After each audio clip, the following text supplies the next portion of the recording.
1절과 2절만 우리 함께 읽도록 하겠습니다.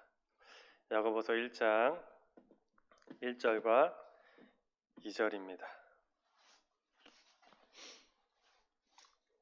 우리 한 목소리로 함께 합독하겠습니다.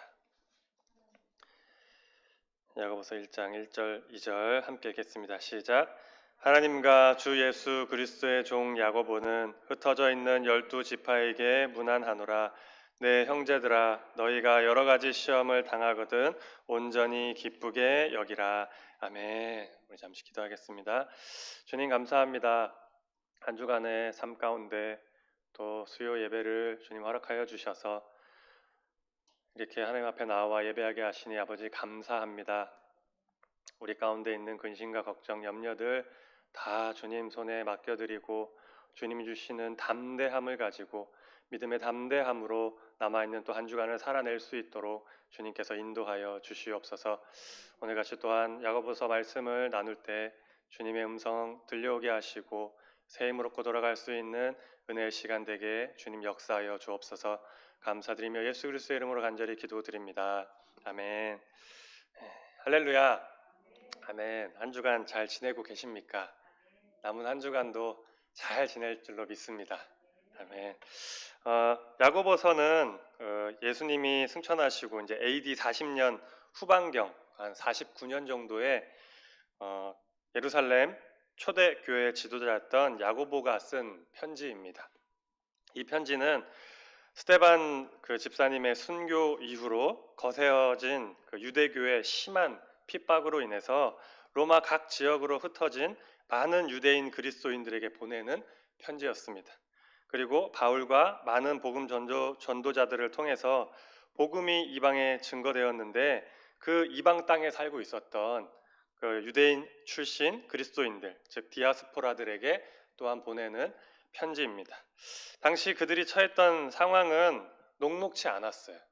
이 편지를 야고보가 보낼 때 그냥 상황이 좋고 뭔가 은혜가 있고 만사가 형통하고 그래서 보낸 것이 아니라 녹록치 않은 상황이었습니다. 초기에 그들의 삶은 가는 곳마다 복음을 전파하며 하나님의 나라를 확장하는 아주 복되고 귀한 삶을 살았습니다. 그런데 시간이 지나면서 흩어진 유대인 그리스도인들 사이에 점차 문제가 발생하기 시작했어요. 외적으로는 동족들의 핍박으로 인해서 큰 시련을 겪었습니다. 유대교에 있던 유대교를 믿는 유대인들, 원래는 유대교였죠, 전부 다. 근데 이제 예수님을 믿고 나니까 이 유대교인들이 예수 믿는 사람 동족들을 너무나 핍박한 거예요. 그래서 사도 바울도 이제 그 영장을 가지고 다메섹으로 가서 동족들을 잡아 죽이려고 예수 믿는다는 이유로 그렇게 동족으로 인해서 겪는 큰 시련이 이들 가운데 있었습니다. 그리고 내적으로는 서로 사랑하며 자신의 것을 아낌없이 나누었던 예루살렘 초대교회 공동체의 모습은 사라지고 서로 교회 안에서 비방하고 판단하고 또 가난한 자를 무시하고 차별하는 이러한 일들이 일어났습니다. 또 계속되는 핍박과 고난에 지쳐서 세상과 타협하고 또 급속히 세속화되어 가고 있었습니다. 이제 성도들은 은혜와 사랑이 아닌 다툼과 분쟁을 일삼게 되었고 세상의 방법과 지혜를 따라 살면서 자기의 뜻과 계획대로 부를 축적하는 데에만 관심을 가지게 되었던 거예요. 녹록치 않은 상황이었습니다. 그래서 본문 2절 말씀과 같이 그들에게 여러 가지 시험과 신앙의 갈등들이 있었고 또한 그러한 시험과 갈등들이 계속해서 있었습니다. 그래서 야고보는 이것을 알고 이를 잘 극복하고 성숙된 성도의 모습으로 살도록 하기 위해서 또한 교회 공동체가 견고하게 세워지도록 하기 위해서 아주 실천적 행동들과 교훈들을 아주 강하게 강조한 편지를 보내게 되었던 거예요. 너희들 그렇게 하면 안 된다. 그렇게 살면 안 된다. 너희들 전에는 그렇지 않았느냐? 지금은 왜 그러느냐? 똑바로 성도의 삶을 살아라 라고 강한 어조로 교훈하고 있는 것입니다. 이러한 이유로 야고보서는 마태복음에 나타나는 예수님의 산상수훈을 또 연상시키게 합니다. 하라 하지 마라 이런 좀 지침과 같은 그러한 도덕서와 같은 그러한 말씀을 하고 있고 또 특별히 신앙의 실천적인 면을 강하게 전하고 있기 때문에 신약의 잠언이라고 또 합니다. 이 야고보서를 신약의 잠언이라고 하고 또 신약의 아모스라고 부르기도 합니다. 아무튼 이러한 야고보서는 시험 중에 인내와 행함으로 입증되어야 할 참된 믿음이라는 큰 주제 아래 세 부분으로 이렇게 구분해 볼 수 있습니다. 시험 중에 인내와 행함으로 입증되어야 할 참된 믿음.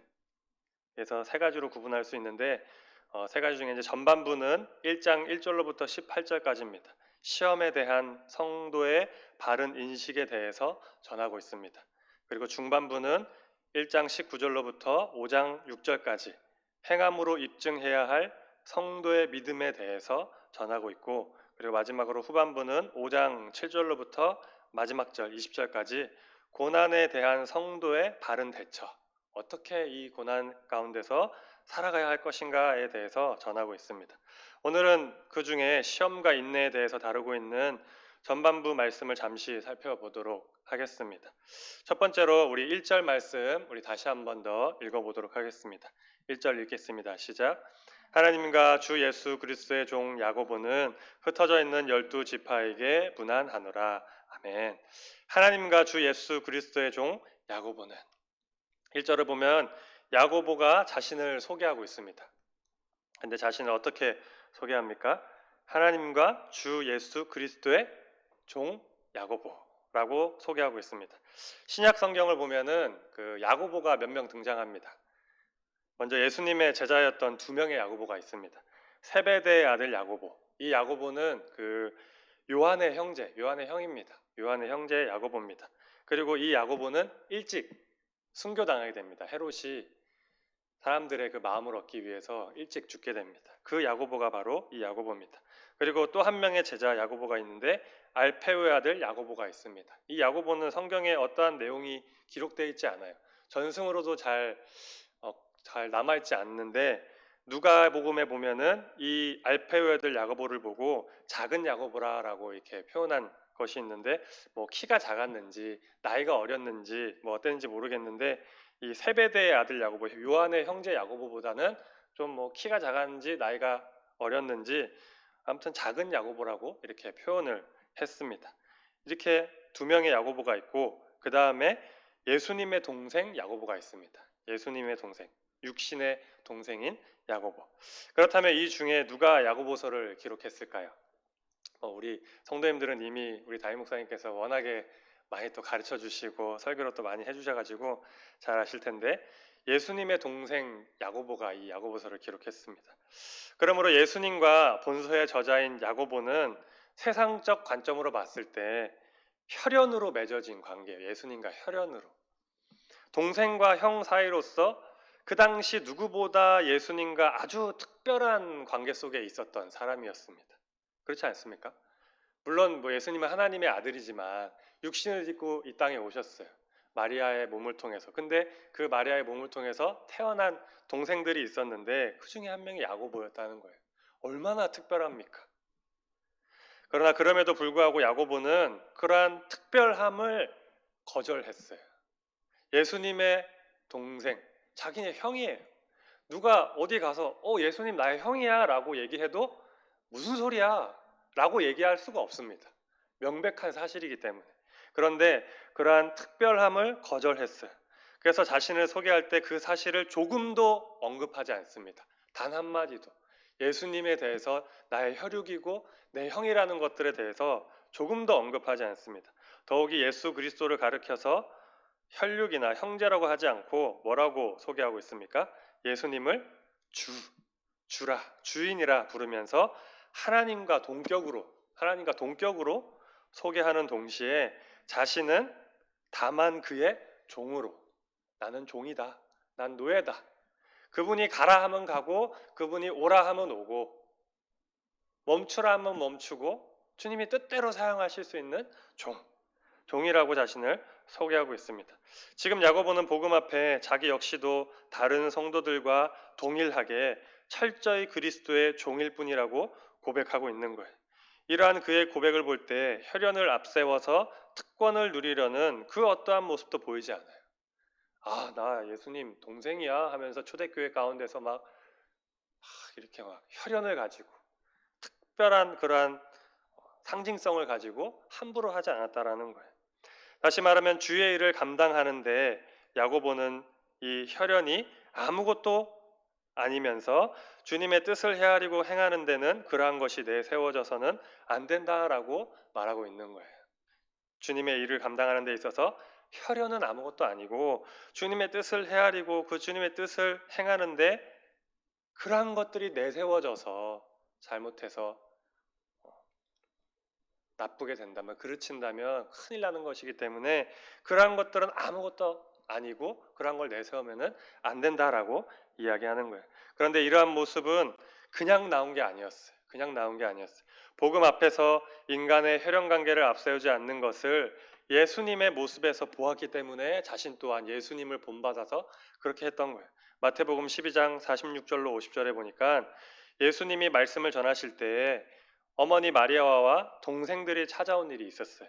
그때 사람들이 예수님께 얘기했습니다. 예수님, 밖에 예수님의 가족들, 어머니와 동생들이 찾아왔습니다 라고 이야기합니다. 그때 예수님이 뭐라고 말씀하시면 아버지의 뜻을 행하는 자가 내 형제요 어머니라고 말씀하셨어요. 주님께서도 구원의 은혜에 있어서 자신의 가족과 형제라고 하여서 차등을 두고 얘는 내 동생이니까, 얘는 내 엄마니까 구원을 받고 은혜를 받는다, 너희들은 아니야 라고 차등을 두지 않고 그 어떤 예외적 특권도 허락하지 않으셨어요. 이러한 것을 이 야고보가 모르지 않았을 거예요. 분명히 알았을 것입니다.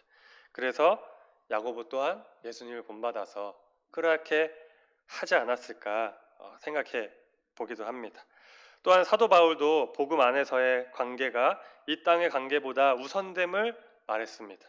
그래서 로마서 16장 13절에 보면은 주 안에서 택하심을 입은 루포와 그의 어머니에게 문안하라. 그의 어머니는 곧 내 어머니니라. 자기 어머니가 아니에요. 루포의 어머니는 예수님의 십자가를 대신 들어준 구렛네 시몬의 아내로 추정을 합니다. 그래서 바울은 자신과 육적으로 아무런 관계가 없는 그 여인을 영적인 관계 안에서, 복음 안에서 자신의 어머니로, 얼마나 그 관계가 그 신앙과 믿음 안에서, 그 복음 안에서 부모와 자식 같았는지 편지하면서 루포의 어머니에게 문안하면서 나의 어머니라고 생각하고 잘 대해줬으면 좋겠다라고 얘기한 거예요. 자신의 모친이라고. 또한 디모데전서 1장 2절에도 그러한 말씀이 있습니다. 믿음 안에서 참 아들 된 디모데에게 편지하노니. 자신이 낳은 아들이 아니죠. 이 또한 육적인 관계가 전혀 없는 디모데를 자신의 아들이라고 이야기했습니다. 이것은 주의 일을 감당하고 행할 때 예수 그리스도의 복음 안에서는 이 땅의 관계가 아무 소용없고 오히려 그 관계를 뛰어넘는다고 말하고 있는 거예요. 복음을 전하는데, 주의 일을 감당하는 데 있어서 이 땅의 관계는 아무런 소용이 없고 오히려 그 관계를 뛰어넘는다. 그런데 오늘날 우리의 모습은 어떠합니까? 이 땅에서 일어나는 혼란과 여러 가지 갈등 문제 뒤에 보면은 진리와 원칙보다는 땅의 관계를 앞세운 모습들이 너무나도 많이 있어요. 학연, 지연, 혈연, 온갖 연줄이 가득합니다. 정치, 그런 재계, 정재계 이러한 사람들에게만 학연, 지연, 혈연 이런 연줄이 있는 게 아니에요. 우리 안에서도 충분히 그런 게, 나랑 조금 친하다고, 나 한번 봤다고, 그러한 것들이 있는 거예요. 그래서 그러한 연줄로 특혜를 주고받으면서 부정과 부패가 일어나게 됩니다. 그런데 이러한 현상이 안 믿는 사람이나 악인들 또는 사회 문제만이 아니라 오늘 우리 교회들 역시도 마찬가지로 우리 교회 안에서도 그러한 일들이 있다라는 거예요. 교회의 중요한 의사결정과 공동체의 방향성을 결정함에 있어서 복음과 진리 안에서 결단하는 것이 아니라 하나님의 뜻과 계획을 살피는 것이 아니라 세상처럼 혈연이나 지연이나 학연 또는 세상의 높은 지위를 가진 사람의 한마디, 많은 지식과 권위를 갖고 있는 사람의 말, 많은 부를 가진, 많은 돈을 헌금하는 그러한 사람의 말과 입김에 교회가 움직이고 있는 모습들이 우리 가운데 있다라는 거예요. 그리고 그러한 모습을 우리는 어떻게 합니까? 당연하게 받아들입니다.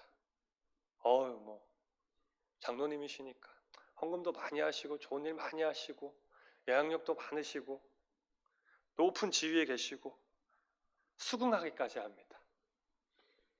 누가 누구하고 친하니까 그냥 뭐 괜찮지. 헌금 많이 하니까. 누구 가족이니까. 믿을만 하지. 그렇기 때문에 우리는 그냥 지나칠 수 있는 야고보서 1장 1절 말씀을 통해서 주님과 야고보의 관계를 다시 한번 묵상해 봄으로써 우리의 잘못된 모습을 다시 한번 돌아볼 수 있어야 합니다.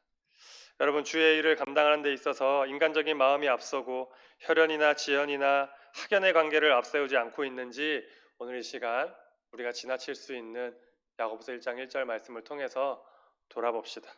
또한 교회 안에서뿐만 아니라 세상에서도 그러한 모습으로 내가 살고 있지 않은지, 나랑 조금 친하다고, 내가 조금 영향력 있다고, 내가 조금 더 뭐 이렇게 할 줄 안다고 해서, 내가 조금 더 사람 많이 안다고 해서, 내가 믿을 만한 사람이니까 그냥 그렇게 하고 있지 않는지 돌아보아야 할 것입니다.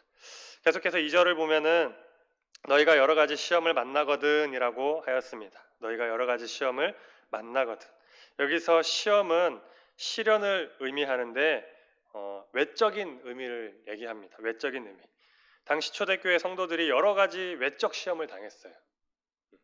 내적으로 외적으로 있었지만 외적인 공격이었어요. 핍박과 고난과 도전과 공격들이 엄청나게 많이 있었습니다. 동시에 그 시험들이 계속되었습니다. 왜냐하면 본문 말씀을 보니까 그 시험들이 그냥 잠깐만 있었던 것이 아니라 지금도 계속되고 있었고 앞으로도 계속되고 있었음을 알 수가 있습니다.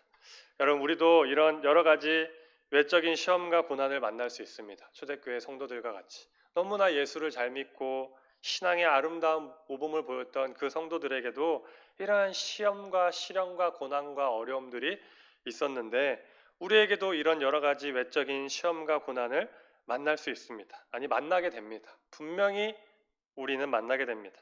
하지만 성도들 가운데 예수 믿고 구원받으면 아무런 시험도 없으리라고 생각하는 사람들이 종종 있는 것을 보게 됩니다.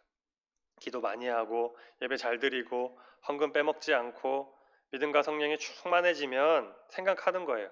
그 어떤 시험과 고난도 당하지 않으리라. 나는 이렇게 열심히, 나는 이렇게 했는데 만사형통하겠지. 주님이 도와주시겠지. 이러한 생각을 갖고 있는 사람들이 많다는 거예요. 그런데 이러한 잘못된 고난과 복에 대한 개념을 가진 성도들이 고난을 만나 힘들어하는 성도들을 볼 때 무슨 생각을 하게 될까요? 정죄하는 것입니다. 겉으로는 내색하지 않지만 속으로는 그들의 신앙 상태를 의심해요. 저 왜 저러지? 믿음이 떨어졌나? 뭐 죄졌나? 지적하고 판단합니다. 믿음이 적어서 그렇다는 둥 비난하는 거예요. 하지만 성경 어디에도 그렇게 하라고, 그렇다라고 말씀하지 않고 있어요. 성경 어디에도 그렇게 얘기하지 않고 있다는 거예요. 하나님을 잘 믿는 사람들은 무조건 만사 형통하고 자기가 바라고 원하는 행복만을 누리며 살았다라고 말씀이 증거하지 않고 있습니다. 단적인 예로 하나님의 아들이신 예수님도 이 땅에 오시고 떠나실 때까지 말로 다 할 수 없는 시험과 고난을 끊임없이 받으셨어요.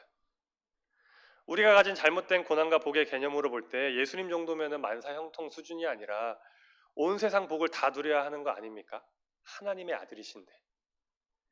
예수 믿는다고, 믿음 좋다고, 예배 잘 드리고 헌금 잘 내고 기도 많이 한다고 만사형통하고 잘 되면은 예수님 정도면 이 땅에 오셨을 때 시험과 고난 받지 않으셨어야 됐던 거예요. 또한 초대교회 성도들도 마찬가지입니다. 초대교회 성도들 역시도 말씀과 기도, 성령으로 충만했어요. 사랑이 얼마나 많았는지 유별난 사랑과 헌신의 모습을 보고 믿지 않는 사람들이 저 사람들은 예수쟁이다, 그리스도인이다 라고 영광스러운 별명을 붙여줄 정도였어요. 하지만 그들의 삶은 실상 어떠했습니까? 늘 끊임없는 핍박과 시험 속에서 힘겹게 신앙생활하면서 살았어요. 뭔가 좀 이상하죠. 생각이 좀 우리가 이상한 것 같아요. 분명히 예수 믿으면 복 받고 잘 된다고 했는데 왜 성경에 보니까 예수 믿는 사람들이 이렇게 고난을 많이 받을까? 물론 복은 받지만. 여러분, 이것이 무엇을 말하는 것입니까? 예수 믿으면 불행 끝 행복 시작인 것일까요? 물론 영적으로는 그 말이 맞습니다.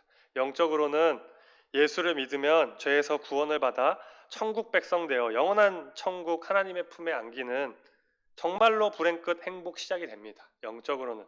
하지만 말씀과 기도로 거룩하여지고 성령의 충만함으로 산다 하더라도 여전히 시험과 고난이 있다라는 거예요. 없어지는 것이 아니에요. 여러분 이것을 바로 아시기 바랍니다. 성경은 절대로 신앙은 만사형통이라고 말씀하지 않습니다. 이게 우리의 이상한 은연중에 이상하게 자리 잡혀 있는 거예요. 새벽 기도와서 열심히 기도하고 금요 기도에 와서 열심히 기도하고 아침밤으로 열심히 기도하고 주일 빼먹지 않고 열심히 한다고 하면은 잘 되겠지라는 그런 막연한 은연중에 생각이 있는 거예요. 하지만 분명히 아시기 바랍니다. 절대로 성경은 신앙은 만사형통이라고 말씀하지 않습니다. 대신 요한복음 15장 19절에 이렇게 말씀합니다. 너희가 세상에 속하였으면 세상이 자기의 것을 사랑할 것이나 세상에 속하면은 세상이 나를 사랑한다는 거예요. 그런데 너희는 세상에 속한 자가 아니요 도리어 내가 너희를 세상에서 택하였기 때문에 세상이 너희를 미워하느니라. 주님이 우리를 세상에서 택했기 때문에 세상이 미워하는 거예요. 주님이 좋아하시는 것 미워하는 거예요. 주님이 사랑하시는 것 싫은 거예요. 성도들은 세상에 속하지 않은 까닭에 세상으로부터 미움을 받는 것, 고난받는 것 당연한 거예요. 또한 디모데후서 3장 12절에도 말씀합니다. 무릇 그리스도 예수 안에서 경건하게 살고자 하는 자는 박해를 받으리라. 경건하게 살수록 예수 더 잘 믿을수록 물론 복도 있지만 더 많은 핍박과 고난이 있으리라고 분명히 말씀하고 있는 거예요. 그리고 마가복음 10장 29절로 30절에도 말씀하십니다. 예수께서 이르시되 내가 진실로 너희에게 이르노니 나와 복음을 위하여 집이나 형제나 자매나 어머니나 아버지나 자식이나 전토를 벌인 자는 현세에 있어 집과 형제와 자매와 어머니와 자식과 전토를 100배나 받되 복을 받는다는 거예요. 그런데 뭐라고 말씀하십니까? 박해를 겸하여 받고 내세에 영생을 받지 못할 자가 없느니라. 박해를 겸하여 받는데요.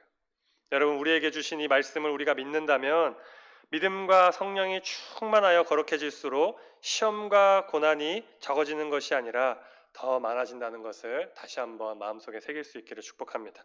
그러므로 예수 믿고 구원받은 우리에게는 더 이상의 시험이나 어려움이 없으리라라는 기복적인 안이한 생각을 버려야 되는 거예요. 아니 이 땅을 떠나기까지 우리는 사탄의 사정권 안에 있다라는 그 두려운 마음 속에 살아가야 됩니다. 그리고 마지막이 가까울수록 사탄의 공격은 더욱 막강해지고 집요해진다는 것을 우리가 기억하면서 항상 깨어 있어야 할 줄로 믿습니다. 그러므로 베드로전서 4장 12절 말씀을 우리가 다시 한번 굳게 붙들어야 됩니다. 사랑하는 자들아 너희를 연단하려고 오는 불시험을 이상한 일 당하는 것 같이 이상히 여기지 말고 오히려 너희가 그리스도의 고난에 참여하는 것으로 즐거워하라. 이는 그의 영광을 나타내실 때에 너희로 즐거워하고 기뻐하게 하려 함이라. 또 로마서 8장 18절 생각하건대 현재의 고난은 장차 우리에게 나타날 영광과 비교할 수 없도다. 성도님 여러분, 불시험이 올 때에 이를 이상히 여기지 마시기 바랍니다. 주님의 영광이 나타나실 때 현재의 고난은 장차 우리에게 나타날 영광과는 비교할 수 없다고 말씀하고 있습니다. 바라기는 지나온 한 주간을 돌아보며 앞으로 남은 한 주간을 더욱 주님 안에서 충실히 사시기 바랍니다. 아무에게나 영광의 금메달, 영광의 면류관이 주어지는 게 아니에요. 오늘 말씀을 이렇게 나누면서 보니까 아무에게나 영광의 금메달이 주어지지 않아요. 아무에게나 영광의 면류관이 주어지는 게 아니라는 것을 알게 됩니다. 시험과 고난과 연단을 받을 때 주를 위하여 기쁘게 여기고 오히려 그 고난을 그리스도의 고난에 참여하는 것으로 주님이 받으실 고난을 내가 대신 받는다라고 생각하면서 즐거워할 때 우리 안에 전에 영광과는 장차 우리에게 나타날 영광과는 비교할 수 없는 거예요. 지금 당하는 고난이. 사랑하는 우리 성도님 여러분, 시험과 고난, 연단을 받을 때 주를 위하여 기쁘게 여기며 견디어내는 자에게 영광의 금메달, 영광의 면류관이 주어지는 줄로 믿습니다. 그러므로 우리는 실패자가 될 수 없는 거예요. 고난 받는다고, 어려움 당한다고, 근심과 염려 속에 빠져서 허우적거린다고 실패하거나 망하지 않는다는 거예요. 주님이 우리와 함께 하시니까. 주님이 우리에게 영광으로 채워주실 것이니까. 지금 내가 겪고 있는 시련이 힘들고 혹 견디기 어렵다면 우리 성도님 여러분, 주님을 부르짖으면서 나 때문에 십자가를 참고 견디신 주님을 깊이 묵상하시기 바랍니다. 그리고 이 땅의 시련이나 고난은 영원한 것이 아닙니다. 우리가 손가락 살짝 베었을 때 너무 아프잖아요. 근데 이게 영원하지 않잖아요. 여러분 10살 때 손가락 착 베었던 게 그게 아직도 아픕니까? 한때 잠깐이었잖아요. 그런 거와 마찬가지입니다. 이 땅의 시련이나 고난은 영원한 것이 아닙니다. 잠깐이면 다 지나가고 끝이 납니다. 그리고 그 후에 있을 영광은 영원한 거예요. 이 땅뿐만 아니라 하늘에서도 영원히 계속되는 것입니다. 그 영원한 영광을 바라보면서 하나님께 지금보다 더 큰 믿음을 구하시면서 다가오는 영적 전투에서 우리 사랑하는 성도님들 당당히 승리하는 우리 은자교회 모든 지체들 다 되기를 축복합니다. 아멘. 같이 기도하도록 하겠습니다. 하나님 아버지 감사합니다. 오늘 우리에게 귀한 말씀을 주셨습니다. 주님, 우리가 당하는 시험과 고난을 우리가 기쁘게 여기고 주 예수 그리스도의 고난에 참여함으로 기쁘게 여기며 나아가는 복된 성도님들 다 되게 하여 주시옵소서. 지금 당하고 있는 어려움과 고난은 주님 잠깐이라고 말씀하셨사오니 주님 이 고난이 언제 지나갔는지 알지도 못하고 지나가고 기쁨과 감사함이 우리 가운데 넘치게 하여 주시옵소서. 어려울 때 더욱더 주님을 부르짖고 더욱더 큰 믿음으로 주님 앞에 나아가 우리의 믿음을 주님 앞에 나타내고 많은 사람들 앞에 큰 믿음의 본을 보이는 우리 사랑하는 성도님들 다 되셔서 주님이 예배하시고 준비하신 복과 은혜 그 큰 영광을 마음껏 누리며 바라보며 살아가는 복된 인생들 다 되게 하여 주시옵소서. 주님 한 주간 남았습니다. 남아있는 한 주간 주님 동행하여 주시고 함께하여 주시고 눈동자와 같이 보호하여 주셔서 이 힘들고 어려운 때 주님 실족하지 않도록 주님 굳건한 마음 담대한 믿음을 더하여 주시옵소서. 지켜보아여 주시옵소서. 감사드리며 예수 그리스도의 이름으로 간절히 기도드립니다. 아멘.